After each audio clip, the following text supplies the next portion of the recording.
Salut à tous, c'est Samuel. On se retrouve pour du Star Wars chez Hot Toys. Réédition d'une DX sortie il y a de nombreuses années de Luke Bespin, c'est comme ça que s'appelle la scène justement de ce Luke. Une version qui était ultra complète dans la toute première il y a de nombreuses années avec 2 corps, 2 sculptes, une version plus damage, une version plus régulière. Ici Hot Toys a été vraiment à la simplicité et ceux qui ont la première ne franchiront certainement pas le pas sur celle-ci. Ceux qui n'ont par contre pas la première, qui est devenue aujourd'hui très cotée et très chère au niveau tarification, eh bien, auront la possibilité du coup de prendre la nouvelle. L'ancienne, il y avait un superbe énorme diorama où on pouvait accrocher Luke justement sur le Bespin. C'est pas fourni ici dessus non plus. Donc pour moi, pour une réédition, pour faire moins bien que la précédente, était-ce utile de le faire Hot Toys?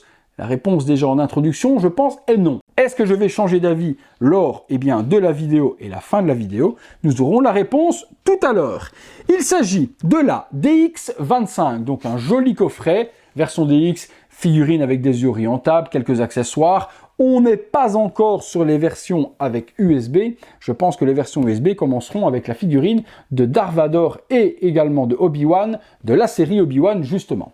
Visuel de la boîte, on reprend le trapèze habituel noir et gris de Star Wars pour les Hot Toys. Le personnage prototype représenté juste devant, un liseré bleu tout autour, Luke Skywalker Bespin Deluxe version, DX25, 1/6 scale, collectible figure, le liseré, et bien on a justement Luke sur différentes positions, ici avec son blaster. Sur le côté, on le retrouve avec son sabre laser et le cauchemar qu'il fait où il voit sa tête dans le casque de Darth Vader.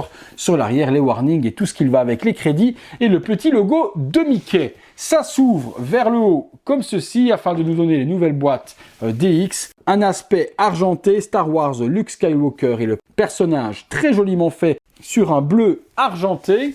On ouvre ensuite comme ceci, on se retrouve encore sur une autre boîte. Sur l'arrière, on revenait sur les mêmes choses, hein, les amis. Hop, voilà, on retrouve du coup le petit sur-carton. On ouvre, on tombe sur le petit visuel habituel des DX, un petit carton noir et puis les dénominations des différents accessoires. Lorsque l'on fait tomber ceci, on tombe sur la mousse, ce n'est pas du plastique sur les DX, avec le personnage, le casque, la petite ceinture, les différentes mains.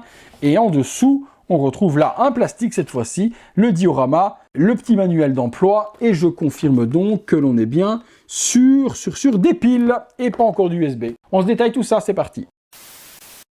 Le contenu, avec cette figurine de Luke, nous retrouvons une base, ou plutôt même 2 bases, mais avec une petite radinerie de la part de Hot Toys, puisque Hot Toys nous fournit uniquement une seule tige. Donc si vous voulez utiliser l'un ou l'autre, vous devrez démonter votre tige et l'utiliser sur l'un ou l'autre. Alors, on a cette première base, qui est en 2 éléments.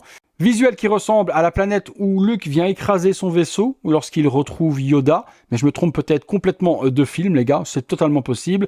Par devant, on peut mettre cette petite partie également sculptée où on a de l'eau avec des petits rochers et on a ce petit diorama et vous l'assemblez forcément du côté que vous voulez, devant, sur le côté ou de l'autre ici. C'est vous qui voyez. Donc, vous voyez un effet un petit peu holographique. Je ne sais pas si ça marchera bien en caméra. Et ce petit dio. Le deuxième socle qui va être fourni va être plus le socle qui va correspondre au combat contre Darth Vader avec Luke Skywalker Star Wars sur une plaque métallique. Socle imitation intérieur de vaisseau avec également un petit plexi rouge qui va s'illuminer. S'illuminer comment? Je vous l'explique tout de suite après puisqu'on a cette partie-là qui va se mettre également avec. Donc vous savez, c'est la petite partie dans laquelle Darth Vader va donner un coup de sabre et ça va devenir damage.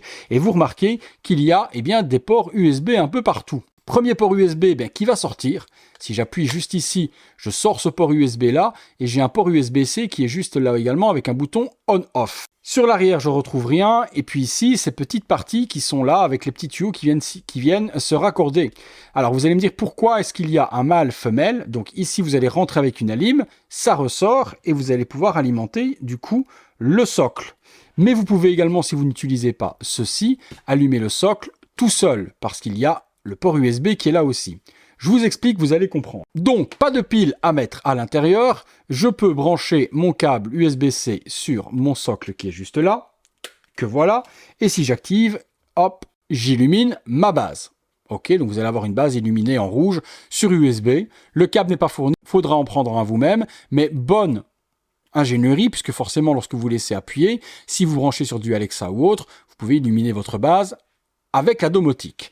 Mais possibilité également en débranchant, du coup de pouvoir brancher celui-ci ici à l'intérieur, de la sorte, et on vient alimenter cette fois-ci cette partie-là.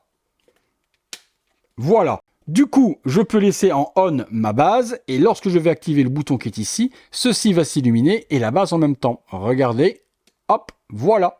La base vient de s'illuminer, vous voyez, et en même temps, les parties hautes du diorama. Tout ça sur un seul petit câble USB. Chapeau Hot Toys, je vais vous dire que j'apprécie tout de même.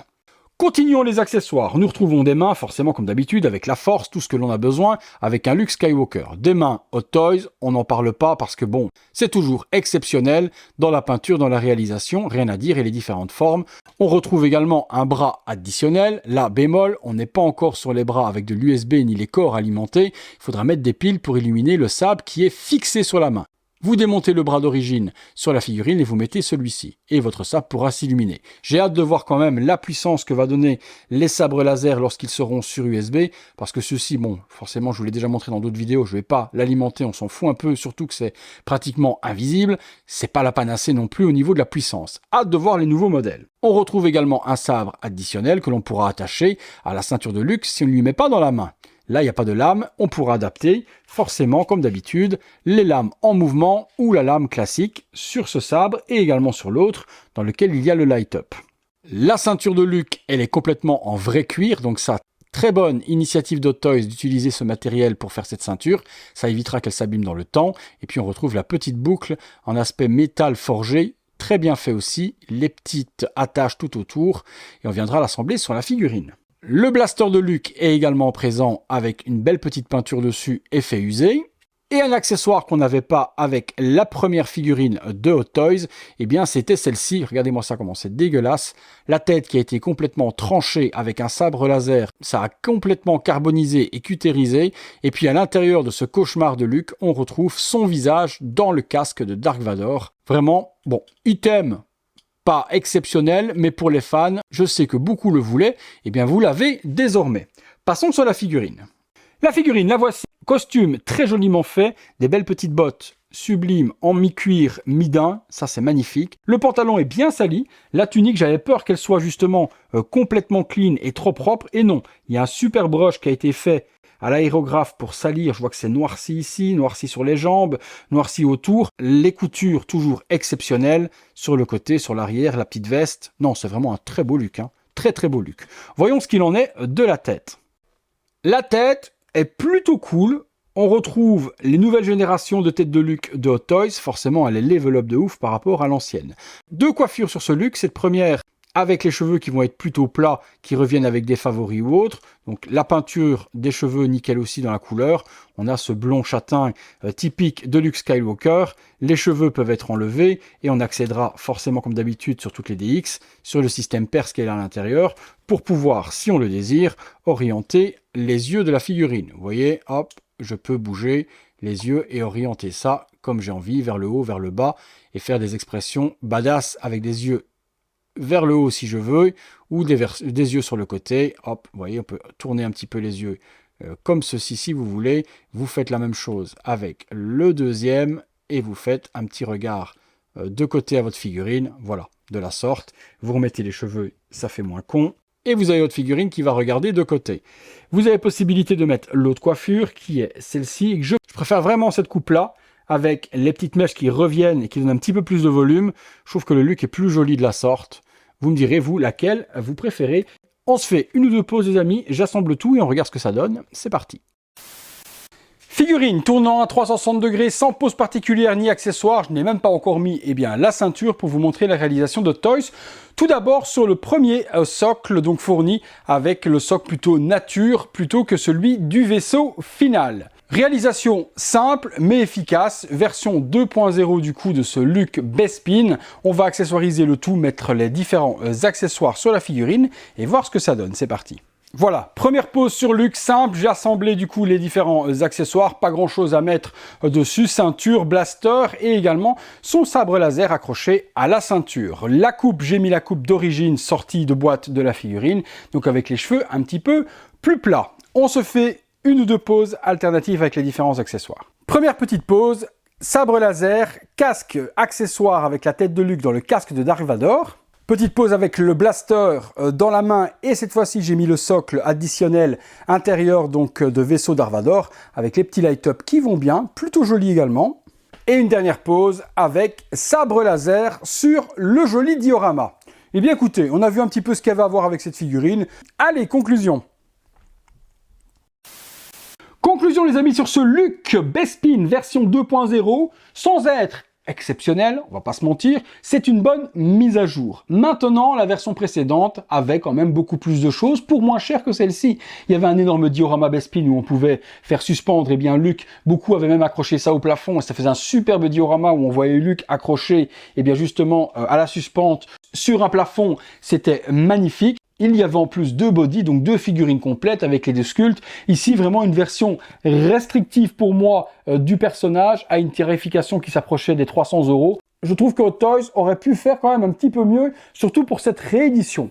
Vous me direz, vous, ce que vous en pensez dans les commentaires. Le visage, je l'ai trouvé exceptionnel. Je préfère ces cheveux-là, forcément, par rapport à l'autre. Je vous l'ai dit. La tenue est parfaite. La salissure, je trouve ça vraiment bien fait. Le diorama et le socle qui est sur USB, chapeau Hot Toys, ça fait plaisir. Et en plus, on peut l'alimenter de deux manières possibles, avec le fond de diorama ou le socle uniquement. Ça, c'était plutôt bien pensé aussi. Et puis sur USB-C, pile, merci. La prochaine étape, c'est forcément d'avoir les figurines sur USB également, afin d'avoir un superbe light-up dans le sabre. J'ai hâte de découvrir ça sur les figurines Obi-Wan. Écoutez, si vous cherchez la figurine, je vous la mets dans la description de la vidéo. Il y a certainement encore disponible chez mon partenaire et elle arrivera prochainement en France. Ou peut-être qu'au moment où vous verrez la vidéo, elle est disponible en France et ça se trouvera là en dessous. Et puis si vous avez aimé la vidéo, le like, l'abonnement, la petite cloche si ce n'est pas encore fait, toutes les notifications, les membres soutiens sur le bouton rejoindre si vous voulez rejoindre la famille et voir toutes ces vidéos en avant-première. Et puis également, vous avez la possibilité de me faire un petit don ponctuel sur le bouton Super Thanks. Merci à ceux qui jouent le jeu, ça fait plaisir et ça met du beurre dans les épinards sur le temps que je passe pour vous sur cette chaîne. Allez, j'espère vous avoir diverti. Si c'est le cas, mission réussie. Maintenant, je vous laisse vaquer à vos occupations ou alors regarder notre vidéo sur la chaîne. Il y en a plus de 1900. De quoi faire et de quoi passer de nombreuses heures à contempler les jolis objets de collection que je vous présente ici même. Allez les amis, c'est tout pour Luc, c'est tout pour moi, c'est tout pour vous. Rendez-vous tous les soirs à 19h30 pour une prochaine vidéo. Salut à tous!